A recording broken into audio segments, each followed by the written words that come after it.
I review you. This is my partner, Mr. It. Today, we continue Summerween with Calluna's review of Halloweentown 2. The movie begins with Marnie recounting the events of the previous movie, of course, showing clips from it as well. You'd rather they just tell us? Grandma says things in Halloweentown are always changing. Yeah, that's basically the movie's way of explaining away why they don't have that same set anymore, and also welcoming any and all changing to the rules that they plan to do. Well, it's better than a lot of other movies that don't even try to explain it at all. Mom and Grandma are fighting again. What's going on at your party? I'm avoiding it. Yeah, because that's how that worked. That might have been possible, but no one would have ever used it for that. While Marnie gets ready to head down to her family's Halloween party, we see a creepy face appear on her wall for just a second. Seems normal. For someone who sees weird shit all the time, yeah.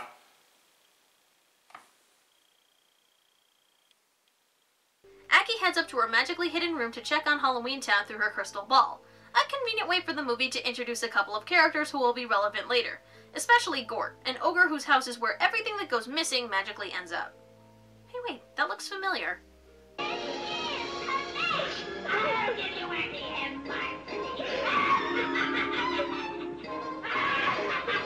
Well, she is a witch!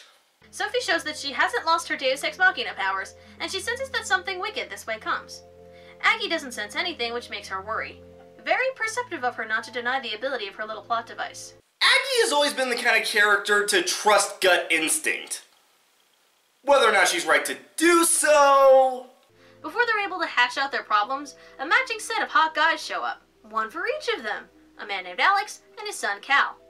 They say that they're new in town, and what better thing to do than to randomly show up at a neighborhood party and walk into a stranger's house. Local open door party. I think that's a pretty good way to introduce yourself to neighbors. We rejoin Marnie and her, friend in her room, where he says that she's too interesting to have a room this ordinary. This smooth talk is all it takes to get Marnie to go against every rule the family has and show him Aggie's room and all the magic stuff in it. The one thing more powerful than magic and the love of family is teenage hormones. Me?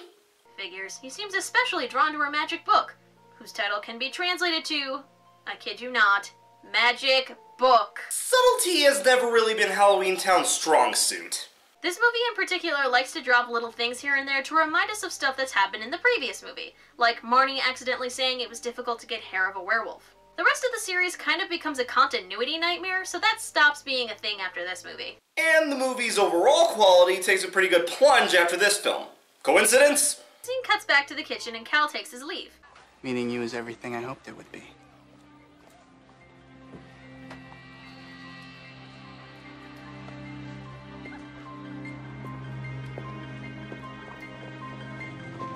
Of course, when you play music like that, it's going to be creepy. Yeah, but to be fair, Cal's performance was kind of creepy enough without it. We see him head to the Halloweentown bus stop, saying some weird magic words and opening a portal which he walks through. Off screen. Yep, totally just a normal teenager. I think we threw that pretense out the window once he stole the book. They introduce Aggie's headphones, a solution she invented to the last movie's problem with communication between the worlds. Was that a problem? The bus stop that was once the only way to get to Halloweentown is gone, so the movie introduces a new rule that allows them to use a magic spell to open a portal to get there. I feel like the bus was only ever for people who can't open the portal. Aggie's normally exuberant friend Astrid is suddenly boring and practical, which makes her worry even more. Also, Luke is back and looking like he did when he was under Calabar's spell. He's also acting aloof and standoffish, though I can't tell if it's just because of the spell or because he's a teenager. Because, lest we forget, teenagers are the actual worst. Cal? Over here. Ah! That's not so much scary as it is ridiculous. Also, we find ourselves in round 2 of I'm the literal worst, wanna go out sometime. Well, to be fair, Luke was just a misguided kid, whereas Cal is the literal worst. They drag Luke along with them and head off to the Cromwell mansion, which Aggie seems to have left unlocked. Here we get the establishment of another rule for the universe, which they call the Code of Merlin, which forbids stealing the spells of another. Of course, they can introduce all the rules they want, villains are just going to ignore them anyway. Kinda makes you wonder why they introduced these rules to begin with. Well, then let's look for it. Ooh, let's. Okay, yes. Sit in here. No. Excuse me.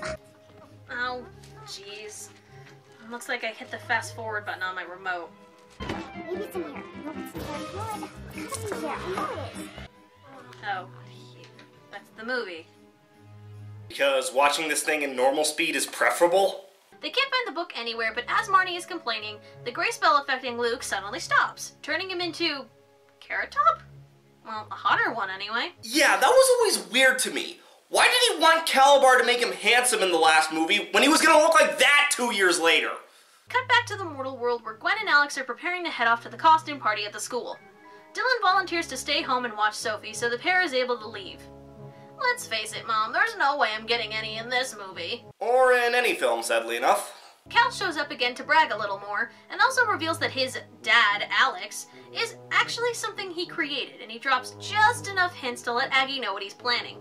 Conveniently, Sophie figures out the secret of Cal's dad about around the same time, saying that he must be a golem controlled by Cal.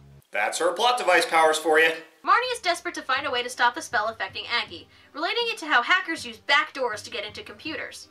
Given that this movie came out in 2001, the way they talk about computers feels super out of place. The early 2000s might not have been the best time for computers, but I still believe this stuff well enough. The only solution that Marnie can think of to backdoor her way out of this spell is to use time travel. Of course. Well, if you have any better ideas... Hob are the Rinadal, Anad Hebru, Achwin Otherway Sni Shocknada.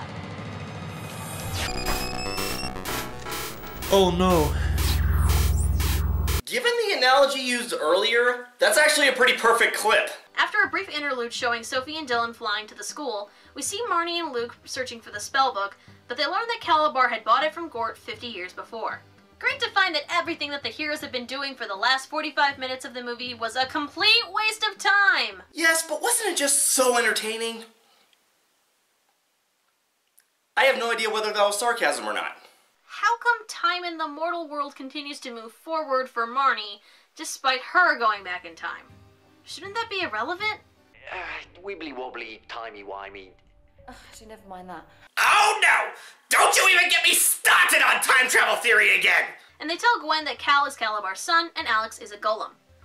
Also, we're treated to Dylan's dancing, which is the most magical thing that's happened in the movie so far. What are you guys doing here?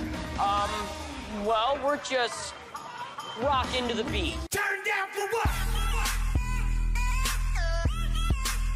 Turn down for what? Ah! My eyes! For some reason, Gwen decides that this is the perfect time to rebel against her mother and disregards all of these revelations, complete with a jarring commercial break fade-out for effect. I wouldn't normally complain about something like this, but this one was pretty rough. A little editing would have been nice. Hey, while we got an obvious commercial break here, you want to be able to see my new videos early? Well, pretty soon you will be able to. Starting July 2017, we're going to have a new schedule where we have a reviewer every 2 weeks with a miscellaneous video, usually Kingdom Review, every other week.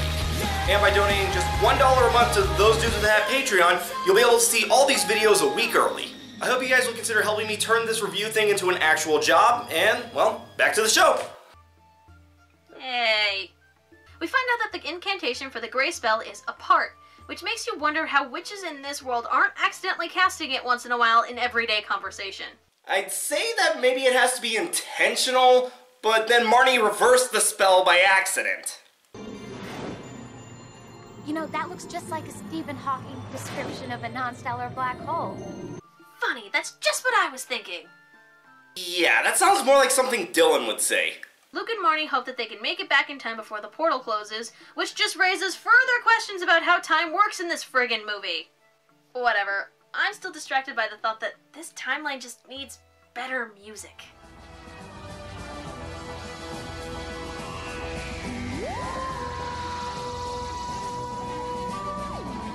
Okay, I believe we have reached the Doctor Who quota for the review.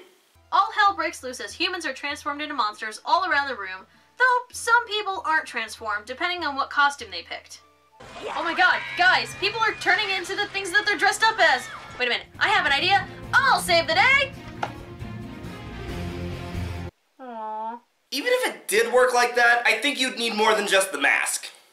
By by the power of protagonists! And kaleidoscope effects. Bend the rules so we can save the day! With this, he disappears in a swirl of CGI effects and rage. He'll be back. And we'll be waiting. Together. No, you're not. Cal never shows up again. I do wonder why, though. They reversed the creature spell, making it more obvious than any other time in the series that they just inverted the audio of her reading the incantation in post-production.